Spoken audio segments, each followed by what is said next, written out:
Hai guys, balik lagi di Ulasan ID. Di video kali ini gue mau nge-review sebuah PC yang keren banget dengan tema white and black dan full RGB.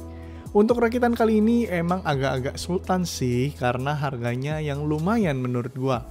Jadi PC ini pakai prosesor AMD Ryzen 7 5700X dan VGA-nya pakai GeForce RTX 4070 White Edition. Jelaslah PC ini bukan buat enak dimainin game atau kerja doang, tapi juga enak banget buat dipamerin. Nah, untuk spesifikasi lengkapnya akan gua jelasin ke kalian, jadi tonton terus video ini sampai habis ya. Part pertama, PC ini pakai prosesor AMD Ryzen 5 5700X. Prosesor ini punya 8 core dan 16 thread yang udah cukup banget buat main game dan editing. Prosesor ini merupakan seri X yang punya core dan juga performa yang lebih baik ketimbang seri G atau seri polosnya Ryzen. Ryzen seri X ini juga dipakai karena buat ngejar performanya yang tinggi buat menunjang si PC rakitan kali ini. Next, motherboardnya pakai ASRock B550 Pro 4. Secara tampilan, motherboard ini punya tema black and white dan cukup banyak fitur-fiturnya. Heatsink VRM-nya cukup besar buat ngehandle panas si VRM itu sendiri supaya dalam kegiatan gaming atau rendering bisa dilakukan tanpa adanya lagging atau hambatan. Selain itu, port-port dan header-headernya juga cukup lengkap untuk memenuhi kebutuhan kita kayak ARGB header dan slot SATA. Untuk media penyimpanannya, PC ini pakai Adata Legend 710 yang berukuran 1 TB. SSD ini masih pakai PCIe Gen 3x4 dengan speed rate di 2400 Mbps dan rate di 1800 Mbps. Untuk speed kayaknya agak kurang ya, padahal udah pakai prosesor yang terbaru. Tapi untuk harga sekitar 673.000 sih kita akan merelakan speed demi size-nya ini. Karena kalau misalnya dibuat pakai ngegame atau ngerender, speed segitu udah cukup pas. Nah, di paket penjualan SSD ini juga udah dapat heatsink, tapi kita nggak pakai karena udah ada heatsink bawaan dari Mobo yang lebih bagus. Untuk durability, TBW SSD ini tuh sebesar 520 TB dan 3 tahun garansi. Nah, di sini RAM-nya pakai RAM 1 juta umat ya, dan gua pribadi pakai juga. RAM-nya adalah Adata DDR4 XPG Spectrix D50 3200 MHz dengan kapasitas 2x8 GB yang White Edition. Walau modelnya udah lama tapi masih terkesan enak gitu kalau dipandang dan nggak kelihatan jadul. Masih oke banget sih kalau misalnya mau dipasang di PC ini karena desainnya yang long lasting. Dan gue yakin dari beberapa viewer gue yang udah pakai PC pasti juga pakai RAM yang satu ini. Lanjut, PC ini pakai VGA dari Galaxy GeForce RTX 4070 12GB GDDR6X X Gamer yang warna putih. VGA ini tampilannya simple banget ya di sisi sampingnya. Padahal VGA ini udah ada 3 fan loh buat sistem pendinginnya. Dan VGA ini cuma membutuhkan 1x8 pin PCIe doang buat powernya. Selain itu, VGA ini juga muatin tema white and black di PC ini. Buat dipakai ngegame atau rendering udah enak banget sih. Daya yang dibutuhin sama VGA ini juga termasuk hemat dan cuman butuh power supply yang ukurannya 600 watt aja. Nah, karena minimal power supply di PC ini itu adalah 600 watt, maka dipakailah power supply dari Superpower Mega Series 600 watt. Tapi PSU ini hanya bersertifikat 80 plus watt ya. Sertifikasi 80 plus watt ini adalah sertifikat 80 plus yang paling rendah. Yang artinya power supply ini punya tingkat efisiensi di angka 80%, baik itu di penggunaan 20%, 50%, dan juga 100%. Jadi mungkin ada beberapa orang yang takut akan sertifikasi ini.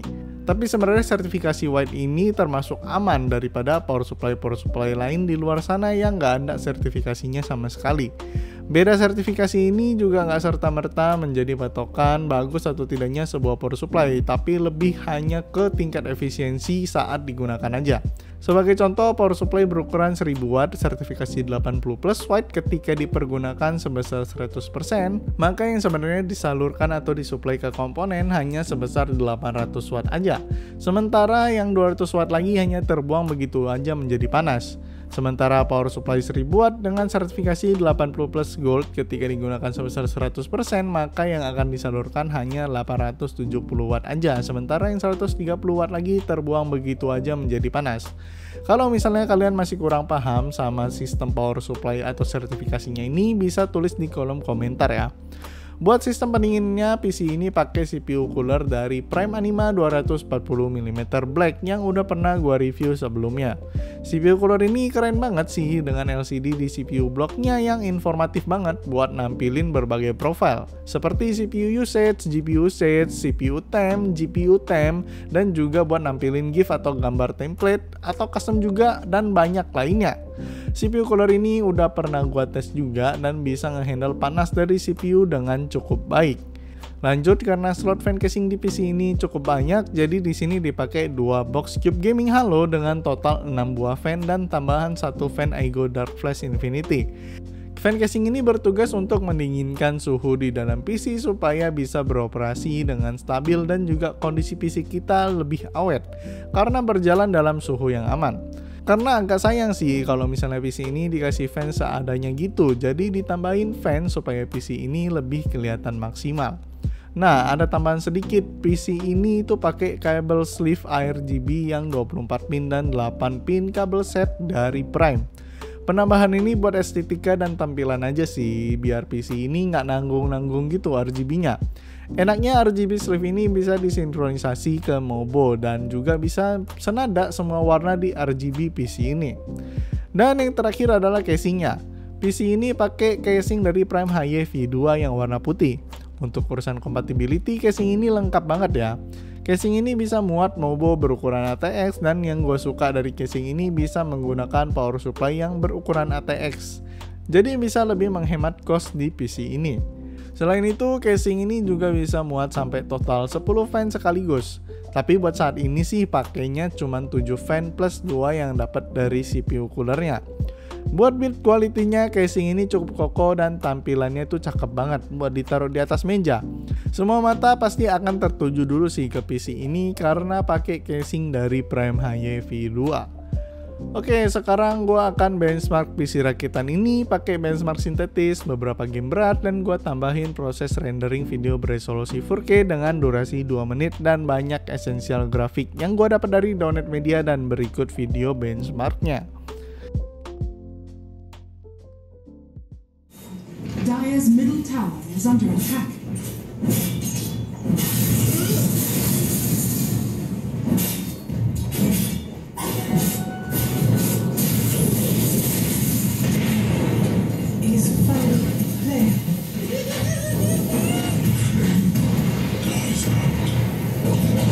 Dire's middle tower is under attack.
Kesimpulan dari gua, PC ini keren banget dengan tema black and white, dan buat beberapa komponennya itu nggak nanggung-nanggung ya, dan sengaja banget emang buat ngenonjolin si RGB di setiap partnya. Kelihatan keren banget lah kalau misalnya ditaruh di atas meja dan eye catching banget. Gua jamin sih PC ini pasti diidam-idamkan banget sama banyak orang. Performa yang dihasilkan sama Ryzen 7 5700X dan VGA RTX 4070 juga asik banget buat menuhin kebutuhan main game harian atau sekedar kerja kayak rendering dan editing. Buat aplikasi-aplikasi lainnya kayak AutoCAD atau SketchUp dan Blender, itu sih juga udah cukup banget.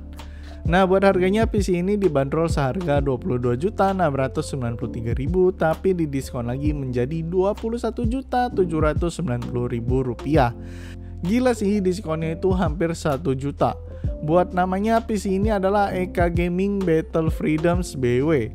Untuk link pembelian udah gua cantumin di deskripsi, sekalian gua mau pamit undur diri. Silahkan komentar di bawah, kita diskusi di situ bareng-bareng, dan jangan lupa juga buat share pendapat kalian untuk rakitan PC kali ini. See you in the next video. Ciao.